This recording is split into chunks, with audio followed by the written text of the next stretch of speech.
Weight cutting is a common practice in many competitive sports, from Formula One racing drivers. So if I'm a kilo overweight, I can lose up to 2 seconds in the race distance. To boxers. Does that look like a fighter's body?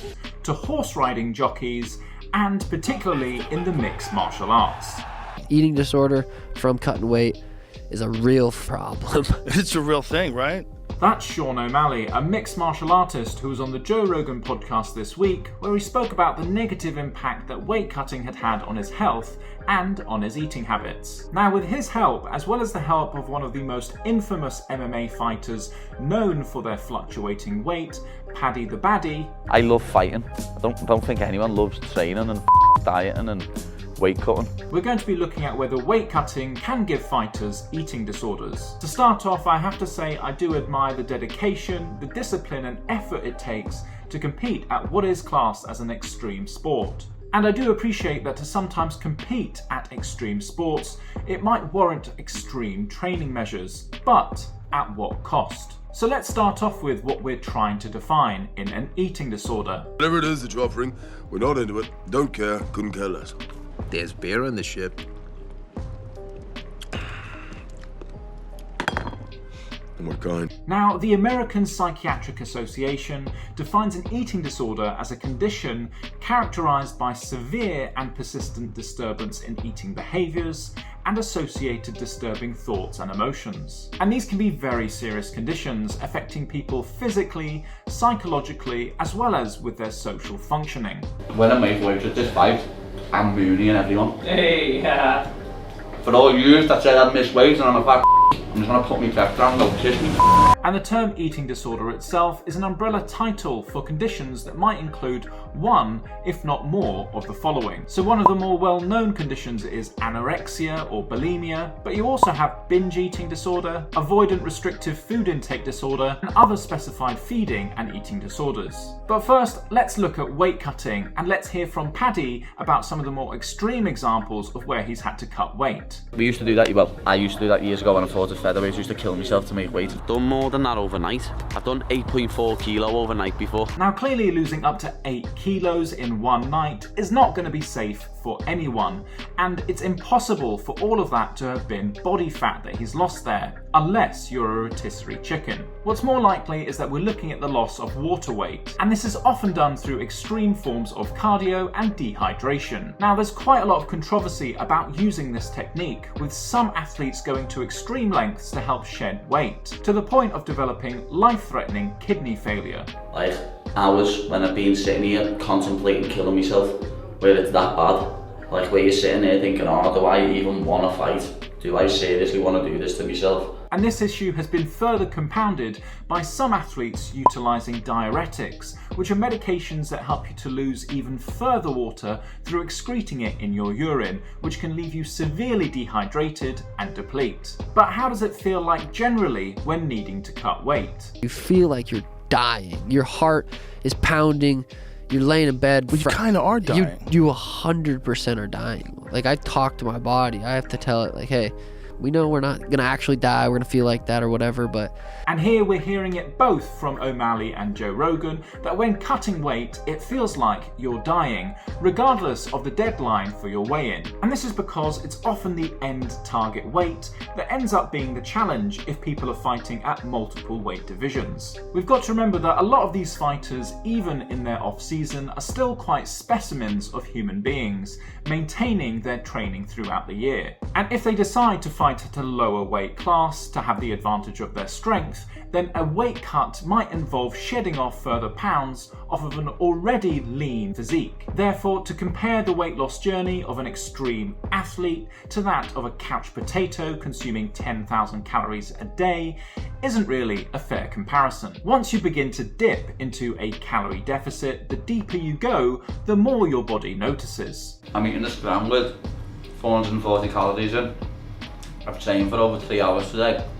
and I've only had 200 calories before this. Initially, you'll notice hunger and low energy, and this is due to the stress of being in a calorie deficit. You're expending more energy than you're taking in, and effectively the tank is running on empty. There's no rocket science to it, it's not hard.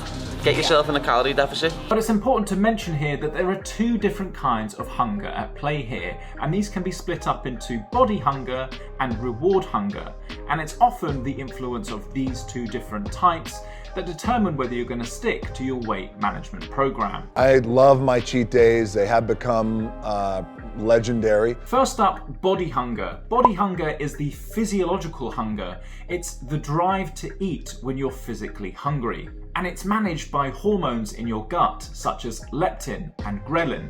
Leptin is the hormone that makes you feel full, and ghrelin is the one that gives you your appetite. Whereas on the other hand, you have reward hunger, which is ruled by the brain and takes influence from things like stress, emotional factors, and habitual eating practices. When this drive is in gear, we eat even though we are not physically hungry, and can even eat unconsciously, which can wreak havoc on our weight cutting attempts. You still overeat when you go out to eat much? I know you've talked about it, and I've resonated with that so much. Like, Gluttony. God damn it. It's such a pain in the ass. When you're always dieting and cutting weight, do you think that makes you like more prone to doing that? Dude. When our reward hunger is activated, we look for different kinds of foods, those which are pleasurable that are high in sugars, fats, and salt. And when this is activated, it's usually a sign of the brain being overwhelmed, stressed, checked out, or just trying to survive. It's the 7-week diet. It's a 7 to 10 week diet what bothers you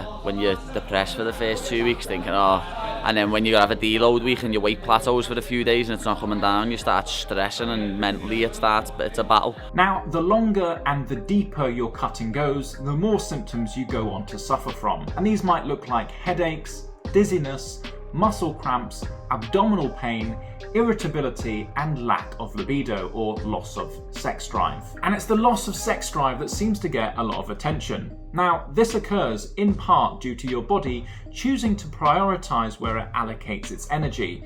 It diverts it more towards vital functions like digesting food, training, breathing, recovering, rather than focusing on producing sex hormones like testosterone, which are the ones that are responsible for your interest in sex or your libido. Now, as you push your body into the deepest part of your weight cut, you begin to approach starvation. And it's at this point that your cortisol levels begin to spike as your body goes into survival mode. This subsequently lowers your threshold for activating your fight or flight response.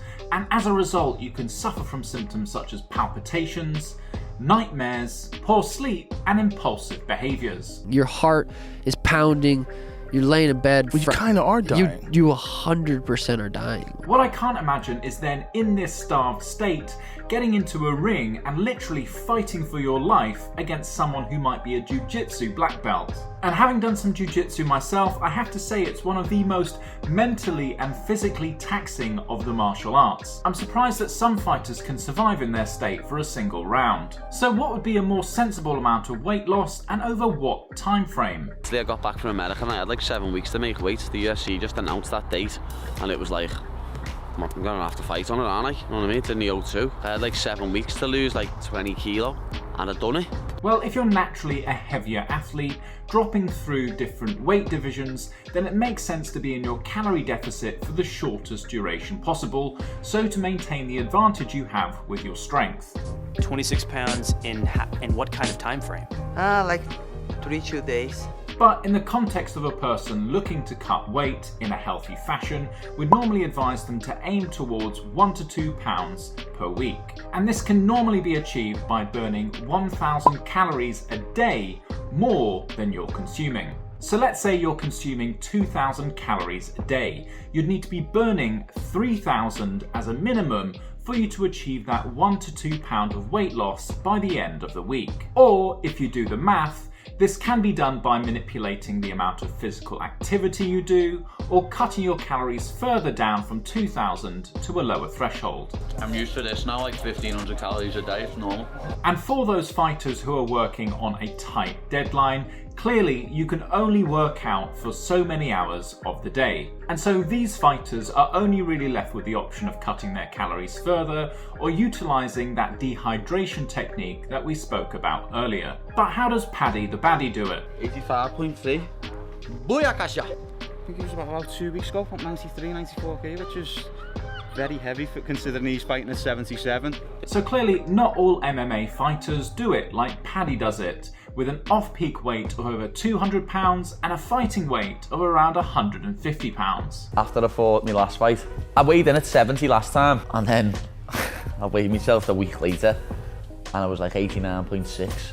I'd put like nearly 20 kg on since I weighed in. Most fighters tend to fluctuate between 10 to 15 pounds of their body weight between their off and on season. And this means that they need to adhere to as clean a lifestyle as possible in their off season as they do when they're in their on season. Whereas Paddy, on the other hand, likes to indulge and binge eat, where he can consume up to 11,000 calories a day in his off season, coming down to as low as 1,700 calories when preparing for a fight. Fat, because I go from eating like 1,500, 2,000 calories a day to eating like 8,000 a day.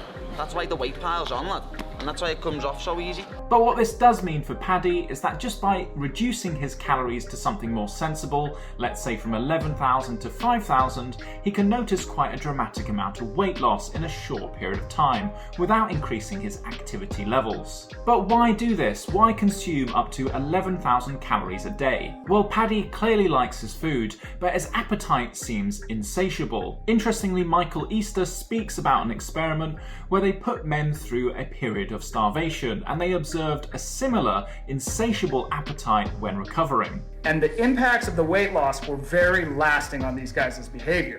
They binge ate. One guy ate 11,000 calories a day. All of them were eating significantly higher calories than when they started. And so this rebound binge eating cycle that Paddy finds himself repeating after each weight cutting episode may be a sign of him developing a disorder with his relationship with food. But there may be a biochemical answer for this too. Remember how we spoke about during an extreme weight loss period that your body switches off those hormonal functions. Specifically, we mentioned testosterone. Well, research suggests that this disrupted hormonal regulation may contribute to the excessive eating that's seen after a competition. The low levels of body fat that are achieved during a period of extreme weight cutting could result in you having lower levels of circulating leptin and subsequently high levels of ghrelin. Remember that leptin is that hormone that's responsible for making us feel full, and ghrelin is the one that helps to stimulate and promote your appetite, leading you to eat more. So decreased levels of leptin may therefore promote appetite and reduce your fullness, whereas elevated levels of ghrelin further promote your hunger and possibly contribute to further overeating. And imagine once the competition is over and the athlete no longer has that external pressure to maintain a low weight, this may further contribute to the desire to eat, and therefore excess calorie consumption may drastically increase. I think I got like a fucking £50 McDonald's. I've got like 2 large meals, 20 nuggets, a triple cheeseburger, some of them mozzarella dippers, some chicken selects, and I ate every single thing. And this may become a vicious cycle if excessive weight gain occurs as a result of this disordered eating pattern. They may need to enter into even more extreme weight cutting measures just to prepare for their next fight. I'm eating like a king. Resting that LCL, lad, just getting fat. Fat. So successfully reaching that target weight the next time round might be even more challenging. They may therefore restrict their calories even further, and what this potentially does is it exacerbates all of those physiological and psychological conditions of weight cutting that we spoke about earlier. So what's the answer here? Say you had a rule that if you miss weight, you can't fight again for 12 months, you have to move up a weight class. My fear would be that you put an absolute rule out there and someone get hurt because of the rule that you put in place. So maybe it's not about making rules or punishing fighters. Maybe it's about raising awareness and educating fighters about post-competition nutrition, utilizing reverse dieting techniques to ensure that they get adequate recovery. Athletes need to know that it's not just about increasing your calorie intake, it's more about replenishing all of those lost vitamins and micronutrients that they may have lost during their rapid weight loss period. You know, restricting whole food groups might have resulted in micronutrient deficiencies. This is further compounded by the possible hormonal dysregulation that can exacerbate things. For instance, it might be ideal to increase your calcium and vitamin D stores either through dietary manipulation or through supplementation, as we know that going through extreme periods of starvation with high levels of cortisol can lead to bone demineralization over a period of time. And that's just one example. There may be plenty of others depending on what your dietary restrictions were. Now, I didn't make this video to give a diagnosis or a label to any specific fighters. I made this video to raise the awareness of some of the impacts of these extreme training measures that some athletes take on. And I used Paddy the Baddy because he seems to be an extreme example with his weight cutting measures. Now, the sports industry is driven by interests, money, and advertisement, even sometimes at the cost of their athletes. And whilst athletes might enter into things with the greatest motivations, aspirations, and discipline, they can't be all knowers of all things. And so it might be worth them thinking about what comes after their success with the habits that they've established during these important years of their life.